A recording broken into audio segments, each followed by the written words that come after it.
amigas. I'm Norma, your host here at the Latinas en Libros Book Club, and I'm so excited to welcome you to 2024. Thank you for being here. Before we get going, I just want to make sure to say that I am thrilled to start off this year with so many friends, amigas, with this amazing, amazing author that I'm so excited to chat with. And also, I've got a bit of a cold. I've been fighting it for many days now. So I'm going to ask that you bear with me. I may have to mute a couple of times. I've got this like really silly little cough that just does not want to quit. But with all of that said, thank you for being here. Yay! It's our January kickoff. We have an amazing lineup in store for you this year. And of course, we were so excited to kick off this year with a dear friend of We All Grow. She's a trauma specialist, Columbia University professor, all around powerhouse mujer who is helping all of us, communities from near and far, break cycles in our bloodlines and our families. I am thrilled to introduce to you today Dr. Mariel Buque as we celebrate the release of her new book, Break the Cycle, a guide to healing intergenerational trauma. Amigas, please join me in welcoming Dr. Mariel. Thank you. That's so sweet. What a sweet introduction. Thank you. Dr. Mariel, I don't know if you can see the chat, but it is blowing up. Everyone's so excited for you to be here. Okay, so before we dive in, I just want to say congratulations. This has been like the last 2 weeks. You've been on fire for many, many months and years, but the last 2 weeks you have really reached some amazing achievements. Hello, Oprah's book club pick, national bestseller. How are you feeling? Grounded. I feel steady. Interestingly enough, what I've loved the most has been like being in community. I know that sounds like really cliche, and perhaps like the accolades are like, what would make a person feel like more euphoric, but it's being like with my people, like surrounded by love, sitting in tables where love is being served. Like that's been the best part. It's so beautiful. And I'm not surprised to hear that. I feel like that love, that groundedness, that energy permeates through the book. So once again, Dr. Mariel, thank you for joining us. This work, this book is so important to so many of us, to our community. And I'm just so excited that you are available and that you're chatting with us today. Amigas, you're in for a treat. Let's just go ahead and dive right in. So I would love to start by asking you a little bit about why you wanted to write this book. How did you know you were ready to write it? Can you tell us a little bit more about that part of your journey? Yeah, it was definitely multifold. I actually got a couple of nudges from people that were following me on social media saying, you have a book in you, you should put a book out, because I kept talking about intergenerational trauma and a lot of the research on podcasts. And I knew that I wanted to create a body of work when I was already really kind of in the therapy room feeling kind of like the barriers of not having a healing protocol for intergenerational trauma. But in addition to that, I also wanted to be one of the faces of trauma. Trauma is very white. Trauma is very male dominated. People do not look like me. I'm actually going to a conference in Ireland to go speak. And you look at the roster and it's like a sea of all like familiar faces and people that look the same. And then there's me like sprinkled in there like a little pepper in the salt. And and I believe that our voices, they need to be heard, they matter. I believe that clinical competence and cultural responsibility is reflected at its best when it's within community because we get it. And I wanted our voices to be reflected throughout this book. So a lot of the stories, as you know, from having read it, are from people that look like us. They're from my clients who are people that go through the things that we go through. And that those experiences are what we are contextualizing as trauma and not stuff that feels inaccessible or not relatable. Yeah. Oh, that's so beautiful. Well, as a person who is very openly in her own healing journey, I want to thank you. And I know in the waiting room, you I was sharing with you a little bit about how beautiful and how impactful this book has been for me. And I feel like so many of our amigas are going to have a very similar experience if they haven't already picked up and read the book. So thank you for your vision and for writing this. Can you share with us a little bit more about what inspired the title of this book? Oh, the title, I'm a big proponent of action, right? Like, so in my opinion, I've been in this like social media game for some years. And I was actually there when we were starting off as like just saying, hey, these are symptoms of depression. We were kind of just like educating the public and saying, you should probably know what the symptoms are just so that you can have them in your back pocket. That's it, right? Like just understand and like let's take all this information out of these like enclosed ivory towers where there's paywalls around really important information that should reach community, and let's just put it out there for it to be accessible. So that was like, I think, phase one, which I call like the what phase of the Instagram therapist, if you may.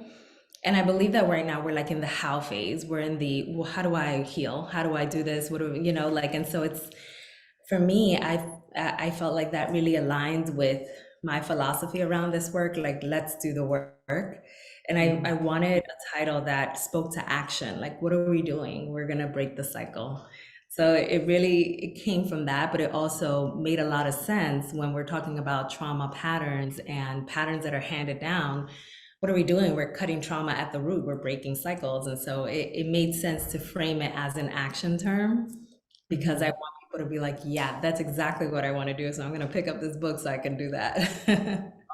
I love it. And even the imagery, the illustration, you talk about it briefly in the book. So if you haven't picked up the book yet, Dr. Mariel, would you share with us a little bit more about this illustration and why it's so important to the story and to the book?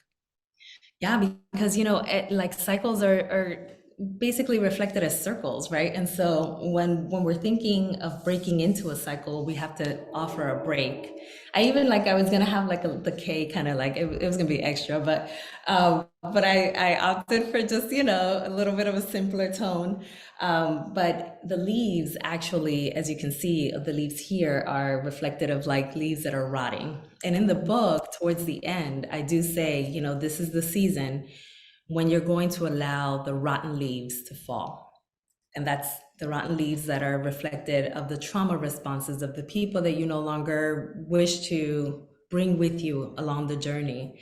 And you just allow those to fall and allow for there to be new growth, a new season, a birthing of these like beautiful green leaves that represent the spring, the growth.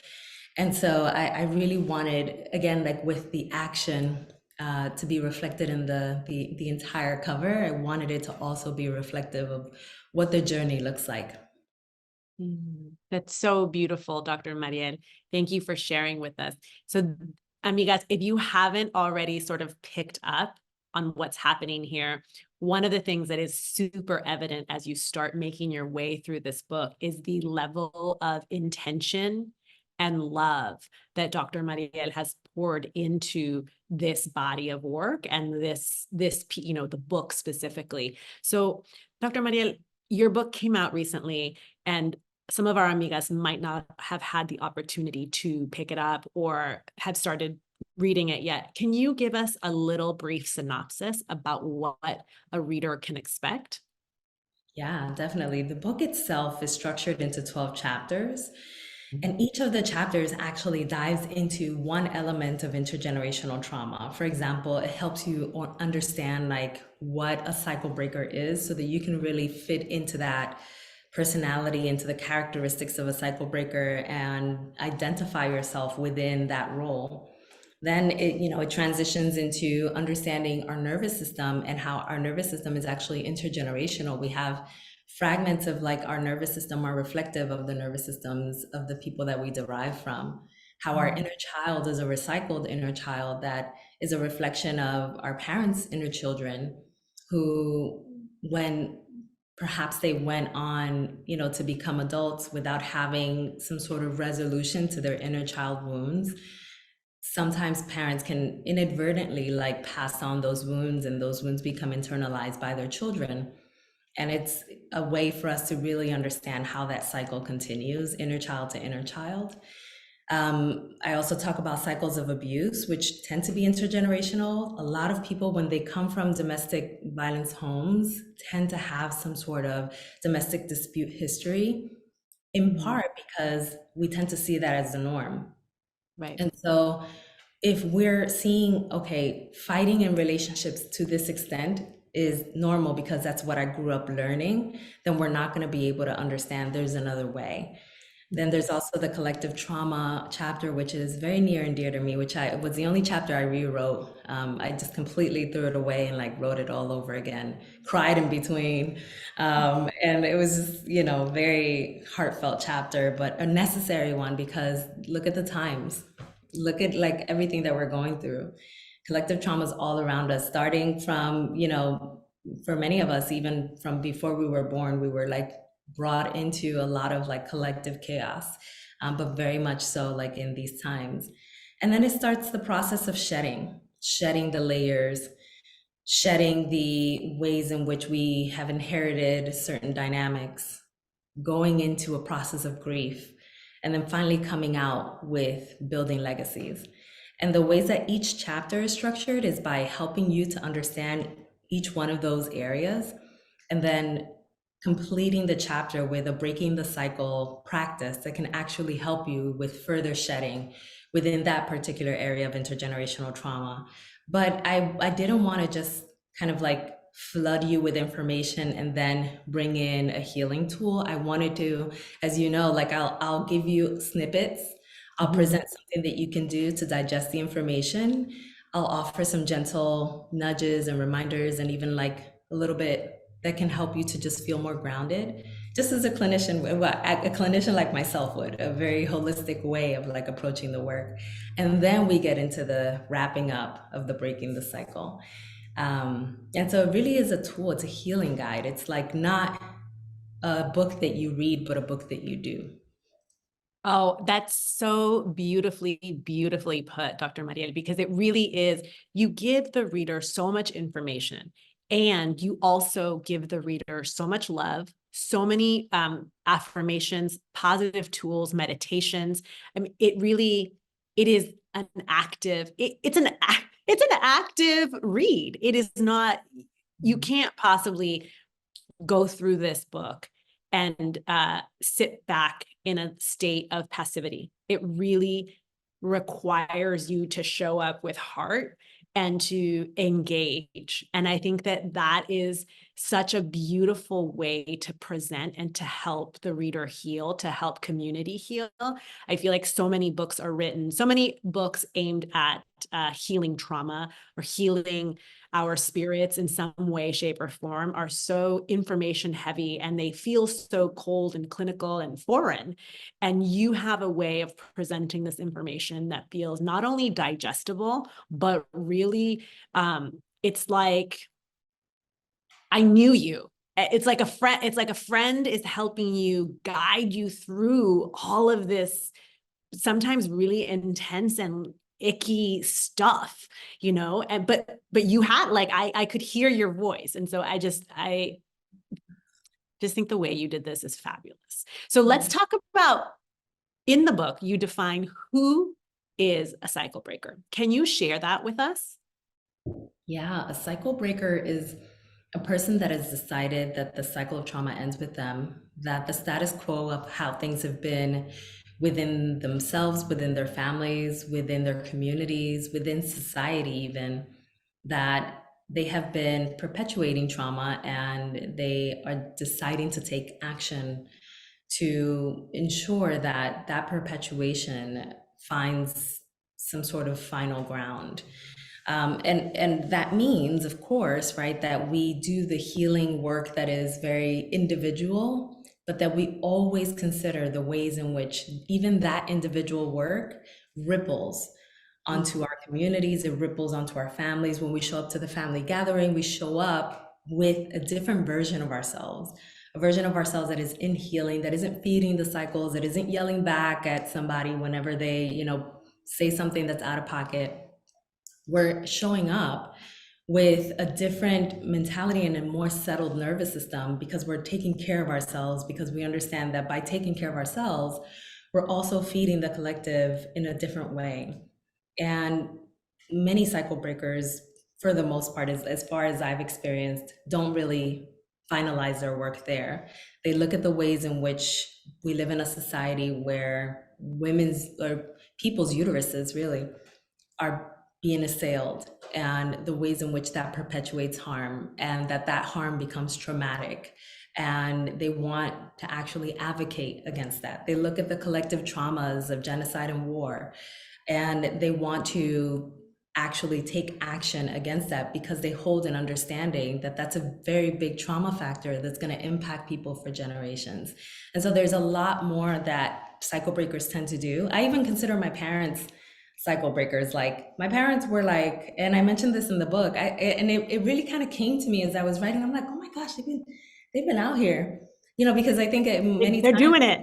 yeah, they've been doing it. We don't give them credit, but in reality, like I remember my parents campaigning for the Latino vote years ago, like maybe a decade ago, trying to campaign so that we could have representatives at the local level and also at the national level that could represent Latino interests, because they understood, as Latino immigrants that suffered so much as a result of their immigrant status, they understood how much was riding on the Latino vote and how much power we had to bring our voice to the ballot. And so, it even looks like that. It looks like everyday people doing everyday things that seemingly look small, but there is a collective motivation for the betterment of our society.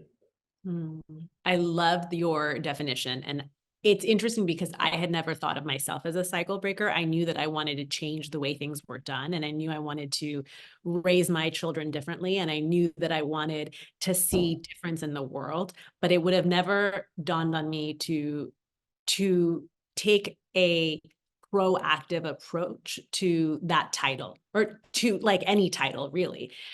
But can we talk about the importance of identifying, of getting the label, putting it on, identifying as a cycle breaker? We're talking about how can this title help in the journey of healing? When we own the cycle breaker identity, there's a lot that happens in that process. First, we have to kind of prepare for the possibility that there may be loss, and a big possibility. So it isn't always like this really happy title, because Right. what may accompany it is the possibility of disconnection from people that we love. There can be, points of grief where we have to really sit with things. Like sometimes we have to sit with the fact that, let's say, like people that are parents, sometimes they'll have to sit with the possibilities that maybe for the first 3 to 4 years of their child's life, they hadn't really conceptualized that they needed to break cycles. But for the next 5 years, they did, but they still hold on to the grief of those 3 years. They kind of have to like step into that cycle breaker role with an element of forgiveness, of self-forgiveness. There's a lot of compassion, but there's also a lot of grief. So it's important to step into the role, but it's important to step into it with your eyes wide open, with an understanding of, you know what, it's going to be a lot of everything. And what we know for a fact is that I can get through it. I can get to the other side where lightness is more the norm than the heavy that I might be feeling, especially at the beginning.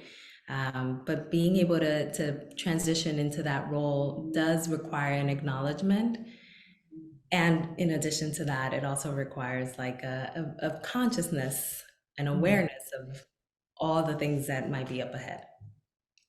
I love that. I also think I was struck by your inclusion and your like your statement that we can and we should own this title and own it eyes wide open, understanding that with the growth there may be discomfort, but at the end, hopefully there is a more consistent feeling of peace and lightness that we can tap into and fall back into.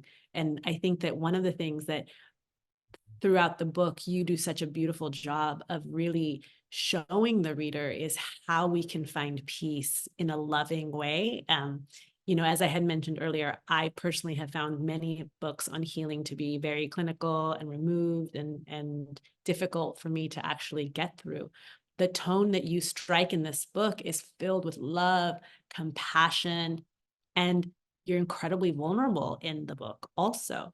Can you tell us a little bit more about how you decided to strike the balance between the personal and the professional, shall we say? I don't think that the personal could have been left out because for several reasons. Now, some of what I've learned, I actually did, and I don't talk about this often, but I did a Latino or Latina mental health concentration at Columbia, and I was the first doctoral student to graduate from it. And it was an opportunity for me to also understand clinically and like be trained into understanding what matters to us. And a part of what matters to us as people that are ingesting like therapeutic information is for there to be authenticity and for there to be some element of disclosure.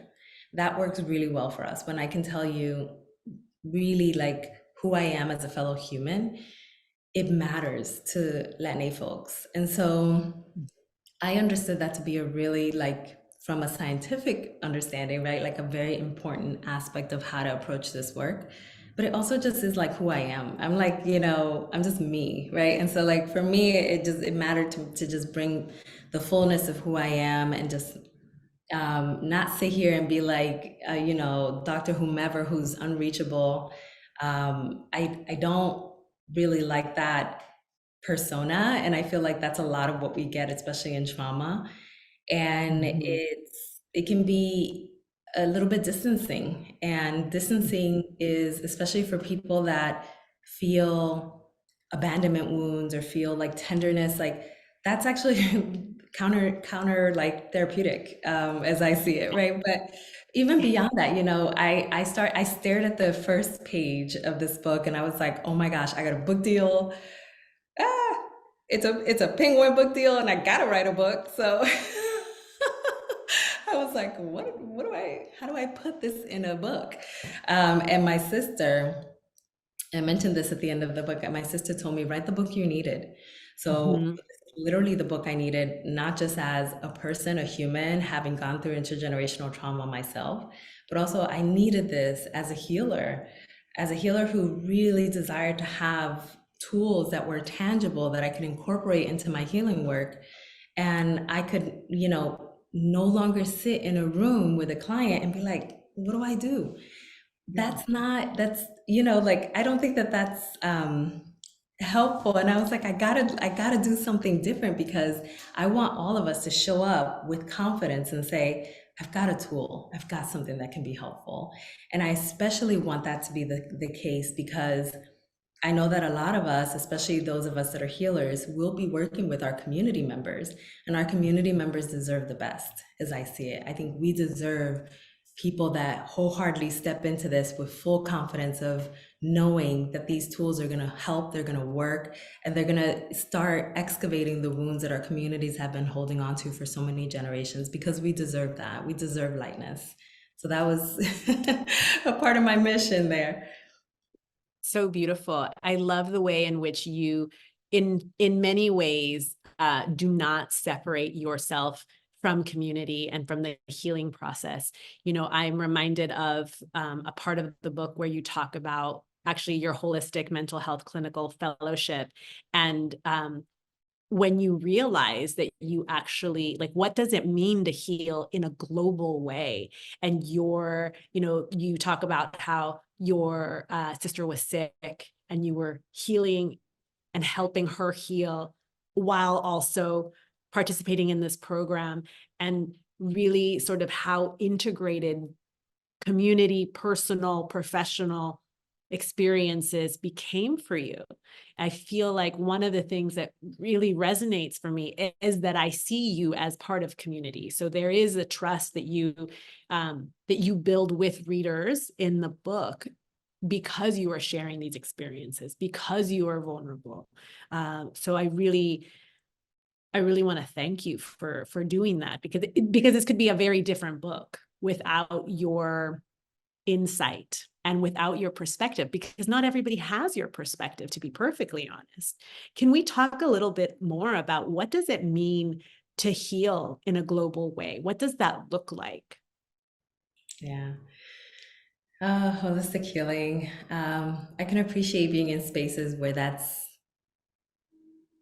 it's appreciated. And I can appreciate that people are appreciating that even more so with this book, because for such a long time I was that therapist that was like the weirdo, where, like, I would like bring in meditation and people would be like, what are you doing? And there was just so much that felt foreign to a lot of my clinical community. Yeah, I But can imagine. yeah, it's different. It is a different healing protocol. It is mind, body, spirit, culture, right? Like, because intergenerational trauma is a trauma that impacts all of those areas. It impacts our minds, meaning our thoughts and emotions. It impacts our bodies, the ways that our bodies capture trauma, and sometimes become chronically ill because of how much is being contained inside of the body without actual release. It impacts our spirit and the ways that we connect to each other, to ourselves, to higher powers, to the universe, to earth, right? Like, to the moon, to everything, right? And it impacts culture, meaning, when we have these cultural norms that are embedded inside of the cultura, and it's like, that's just how it is, we risk perpetuating trauma forward because we're not contesting the status quo. So all layers needed to be addressed. And I found that a holistic healing method was the best suited to be able to address these things. But I also, I worked in Washington Heights, and that's where I got my training mostly. And in Washington Heights, for anyone not familiar with like the New York area, Washington Heights is literally like 95% Black and Latina, mostly Latina, mostly Dominican, but a lot of other Latinos. And like, I can't even like actually point out a single patient that I had while I still worked in the hospital system that didn't have both a physical and a mental health diagnosis. Literally, like, our people were like unwell We globally. are unwell, so many of us. Yeah, and it was like really hard to see because you would see people like in their 40s with canes, and like, I'm like, what is happening? And then when you start hearing the stories, a lot of the stories start sounding the same. And I was like, well, I'm in this fellowship. I need to apply the work, right? And I was so, so grateful that the fellowship also put me in places that not in, I was also in the psychiatry office, but I was also like in cardiology and neurology, like all these other OBGYN, like all these other offices where I actually got to give therapy services. And I started integrating body work because these people were coming in with specific like physical illnesses, and nobody could know like what's the reason for this. So I thought that, the holistic framework was what I felt could be most helpful to my people and could be helpful in a sustained way. So we don't have perpetual patients within our communities that are just always sick. We have people that are provided with the tools and the agency to be better, to be well. Because that's what I would want for somebody who, if my parents were to come in through the door, I would want someone that was treating my parents to treat them in that way, to see them as a whole human and say, I want this person to be well, and then take action to actually help them be well, like globally. So beautiful. And we're so lucky that you were able to have that experience and that you bring that to your practice and to your book. Let's talk about a little bit about the intergenerational higher self and why it's so critical to start the healing process with this concept. Yes. I love this concept so much. The intergenerational higher self is actually a step beyond your own wisest, highest self. So it's actually your higher self plus the wisdom and strength that's been passed down from your grandparents, ancestors, even your parents, anybody who's deposited into you in some way. And that's looked like, affirmations that they may have said, words of encouragement, even like, things that they would have told you that would have actually helped you to get through a circumstance. And a really, really interesting one, and this comes to mind because I was just in DR, and I was in DR for the first time in 10 years, and I'm there, and like my sister-in-law, I think I had a bellyache, and she was like, un ajo con something, something, and ginger and this, and like she started talking about this concoction. And I'm like, yeah, like that's the wisdom. Her mother told her that, who told, like, her grandmother told her mother, right? And like we've been passing down ancient wisdom for so many generations. But unfortunately, thank you, imperialism, capitalism, like all the westernized, like ways of destroying like ancient wisdom, we've pathologized these things and we haven't given credit to the things that can actually help us heal and have helped us heal for centuries, right? And so, like bringing in that beautiful wisdom was so incredibly important. And the beautiful thing about working in the Heights, I love working, I miss it all the time. That was my favorite job. It was the only reason why I left that job was because, there's just like a lot that an institution like Columbia holds that's not very good for clinicians, but I wanted to do the work also in a more global way to help us globally. But if it wasn't for that, you would find me in the Heights because I love that community so much. And we would come into, group sessions, and it would be like a lot of my patients were like actually like could have been my grandparents or my parents. Like, yeah, they were so sweet. I love them. And some of them would have these recipes and these things that they would say. Like, if I were to ever have a cold, they would actually give me a recipe, like one from El Salvador and one from, La República. Like, it was just so beautiful. That's And so magical. it is magical. It is gorgeous. It's like, it's so community centered, And so what would my I was the only Black psychologist to ever be at Columbia, ever. To this day, the only one ever, a Black Latina, and it's in the Heights where Dominicans live. And I was the only Dominican psychologist, the only Black psychologist ever. It's wild to me still. What? Like, I can't even. I'm like in a coughing fit, but I'm like, wait, what? I can't. and I shouldn't be the only one. Like, that to me is not a source of pride. That to me is like inequity. Absolutely.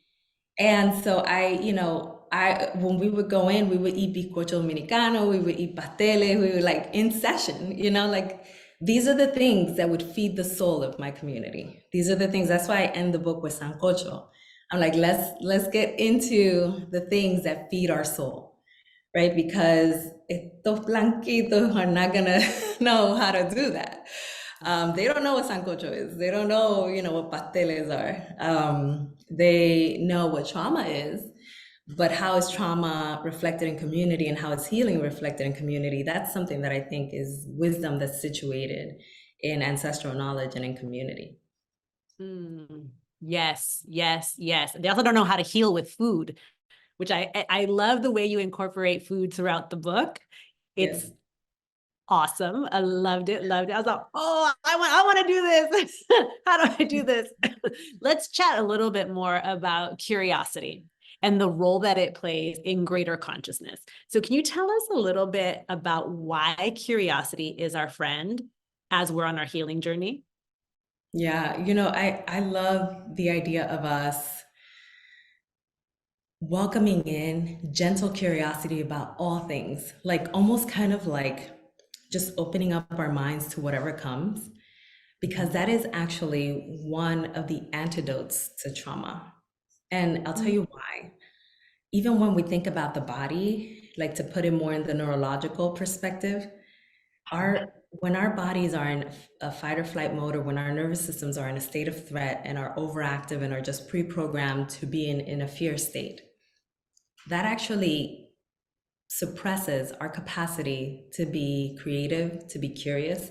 And I think if for anybody who's here who, has ever had like that kind of like creative stuntedness, think back Mhm. to that moment, and I can almost guarantee you that you can find a thread that leads to fear, worry, an inability to feel grounded, something happening in your life, there being stress, you feeling overactive. And so when we invite in curiosity, when we invite in daydreaming, when we invite in the ability to just sit with our thoughts with gentleness and just be like, oh, look at that, look at where my mind went. A lot of my best ideas, especially these days, because like around the 3 o'clock hour, I protect it. And I'm usually like in this, like, I turn on this meditative music and I just kind of like sit there. Sometimes I'll just dwindle a little bit and I'll just allow myself to just be in my creative space. And I just think like, what can I do? The world is my oyster. What can I do? What is I there? love Where's my creativity leading me? Where, like just the juice is flowing. And that is what, especially when we think of ancestral trauma, that is what our ancestors had never had an opportunity to do. Do you think my Mm. parents had the opportunity to be dreamers? No. Not really, because they had to work their behinds off to find a way. So they were Mhm. so hyper focused on survival, which thank you to them, right? But there was so much of a focus on that that it robbed them of their ability to stay curious and stay creative. They still managed. They're pretty awesome people. They managed, but I know for a fact that there's so much more that they could have done had they been given an opportunity to not live in a state of survival for as long as they did. And so, us, the generation that has intergenerational privilege and the privilege to not only have these conversations, but also sit in a space where we can feel creative for a portion of our day, let's do that. And let's not just do that for ourselves, but for them, for the people that came before us that didn't have the opportunity to actually get into that creativity and that curiosity that was robbed from them. We do it for them too. Those are such powerful words, Dr. Mariel. Thank you for the reminder, because I think that so many of us go through, even those of us that have the privilege of intergenerational, healing, we have this privilege. And I think that many of us go through life sometimes not necessarily appreciating how special curiosity and creativity really, really are. And I think that the way you set it up for us to think about the invitation to think about creativity and curiosity as a byproduct, as that can honor both our spirits and our ancestors, I think for me at least, feels very novel. And it feels like, wait a minute, there's a responsibility there for me to be able to engage in this and to enjoy it. And I'm gonna do it. I'm gonna do it, but you Mhm. know, I take a lot it's of it's pride in that. I take a lot of pride in those moments when I just allow myself to just be a human in an empty space and in the quiet for my grandma. You know, my grandma, her life was so wild that I think I want to write a book about her life because it's almost like a freaking novela. It's a novela. Like it's like wild. I'm like, yo, like the stuff she went through was wild. And I'm like, and she was gentle and sweet and warm. And I'm like, how could you be that way? Like I would be a tyrant. I would be a mess, like so full of rage. And I'm like, you found a way to maintain that tenderness. But you know what? I'm gonna intentionally step into tenderness and into softness for both of us. I'm gonna do that. And I'm gonna do that for my mom too.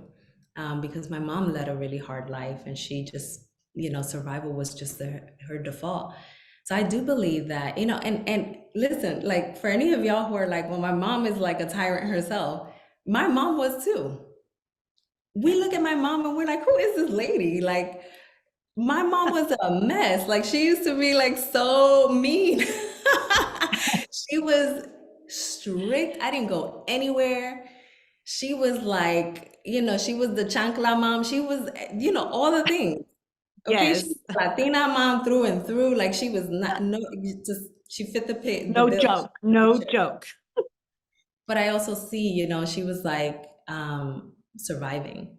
And I it sucks that my mom had to feel so hard for decades so that she Yeah. could live through such a harsh world, a world that was so unfair to her. I saw people being so cruel to my mom. I remember going to the immigration office time and again for 10 years trying to get my dad to the US with my mom and my sister.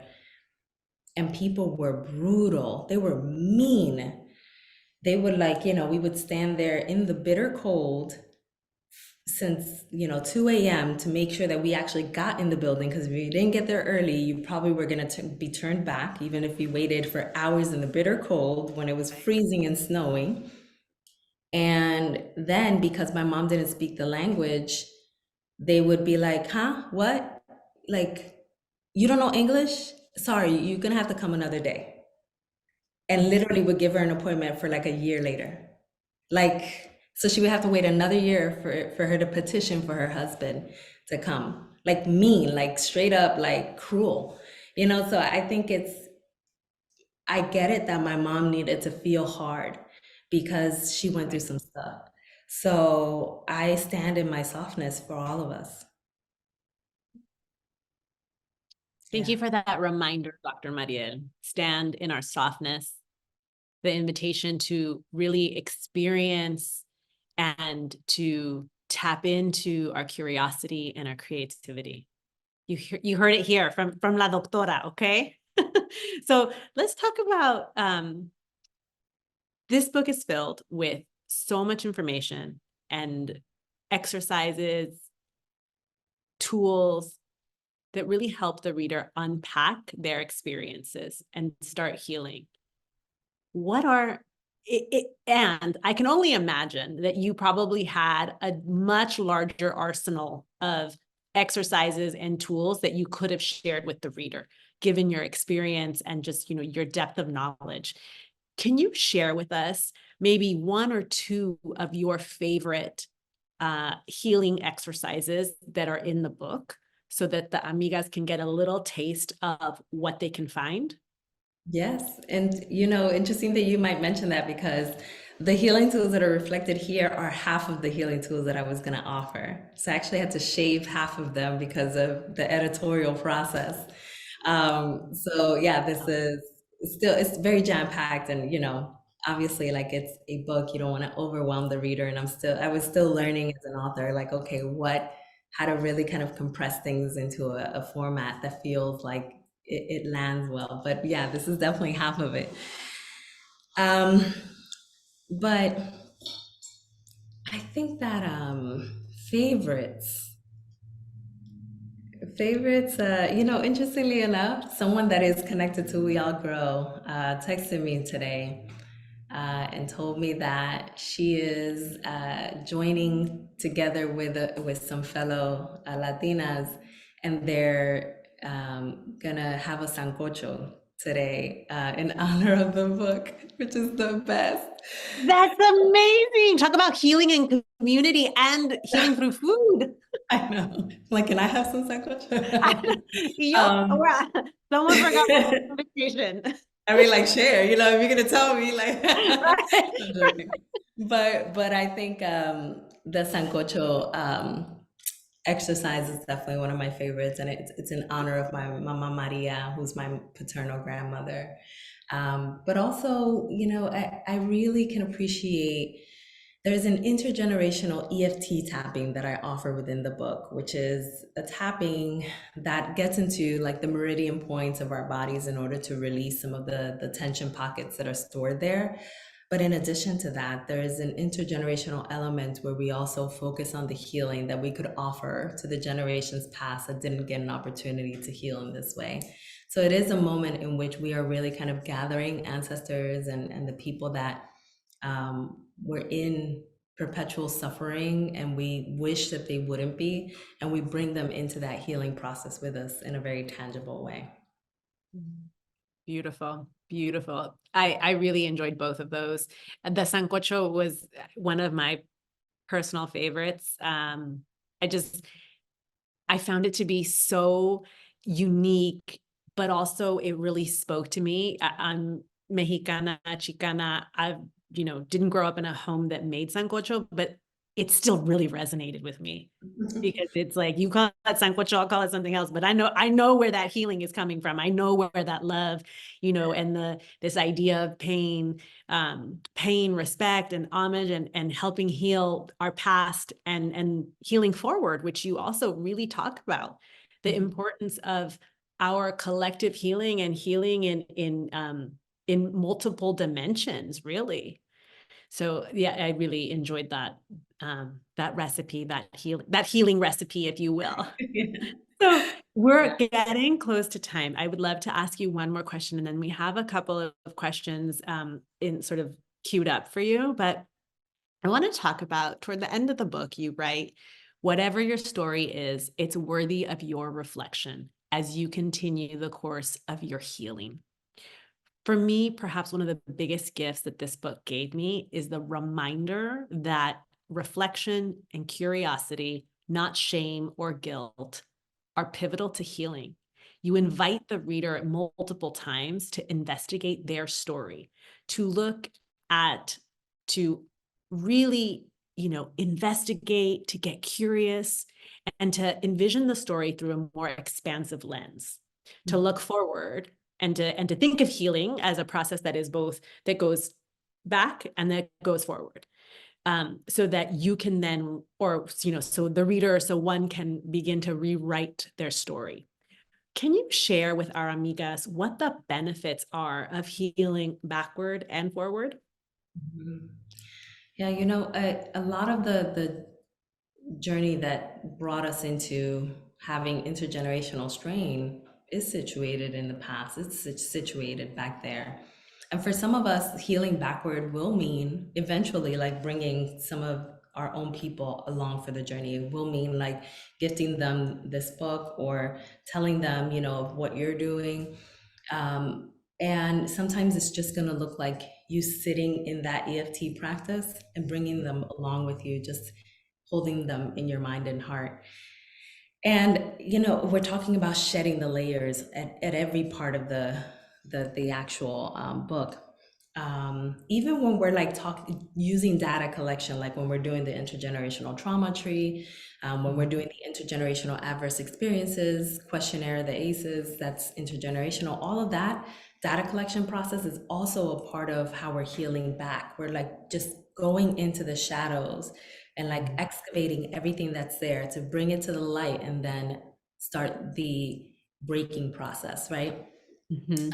So it is really essential, and I find that it can be very helpful for people because they actually step into the next relationship that they have and they're like, I know that trauma response is going to creep up on me because that's the one that I inherited, that's the one that I've internalized, and it helps them to then be very conscious about how they step into the next relationship with a mind that is in healing and a different framework as to how they can relate to others.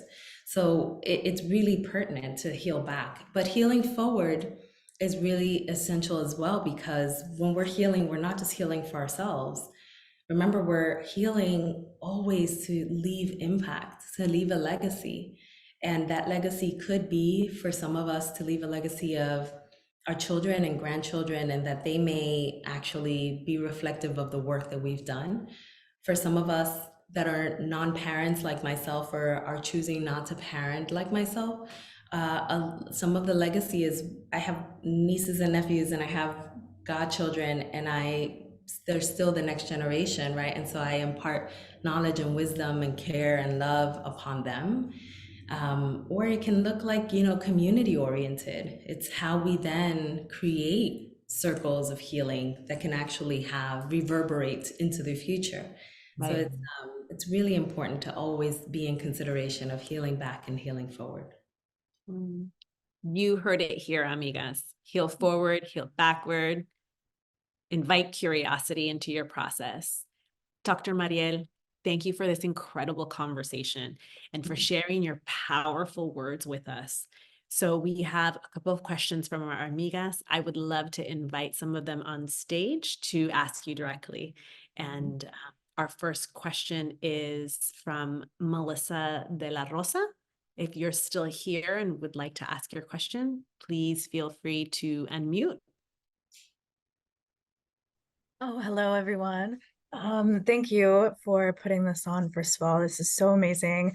I guess just really quickly, I just started working with NAMI just to bring some mental health resources to my community, which is 50% Latino here in the Yakima Valley in Washington. And I guess my question for Dr. Mariel would be, how can I best approach my mostly Mexican, Hispanic community to be more open and more willing to even consider, therapy, even consider, opening up the conversation of mental health and starting to heal? Such an important question. Thank you for that, Melissa. And um, I'll present to you one of the strategies that I've used that's been most effective. I brought in like tea, right? Or it could be a cafecito, just to give you an example. And when we're having our cafecito with somebody, we start having a conversation that kind of digs a little bit into the layers of how they're doing, how they're really doing. I ask a question, how are you really? And that how are you really is, what emotions are you holding? Is there anything that you feel in your body that feels like discomfort? How connected do you feel to family and to community? And in part, I think subconsciously, I also drew that practice from the Heights, from when I worked at the hospital. We would be, well, myself and my Latino colleagues, we would be in the lobby with our clients. You know how, like, when you go to a therapist's office, they're like, they signal you and they're like, you got to come in the door. They close the door. Everything's really quiet and eerie and weird, right? We weren't like that. We were like, Luz, what's up? And just like, yeah, tráete un café, tráete uno para mí, and we would just like bug out with our clients. And we would sit there at the lobby and like be drinking coffee with them, chatting it up. Like in the clinical terms, we call it like charla. That's the precursor to actually bringing them into the therapy room. But we would bring them in with smiles, with hugs, with coffee. And it would be a beautiful segue from something that they understood, charlar y café, into something that felt more therapeutic. And when we would be in group, we would get into it. People would be talking about all the things, right? Like, it wasn't like we kept it light the whole time, but we did invite in this segue, this way in which we just incorporated our personalismo, which is a part of our cultura, our cultural values. We brought that into the work, and that allowed for there to feel like, okay, I'm with my people. Okay, I can let my guard down. I can feel safe. I can maybe like talk about a thing or two.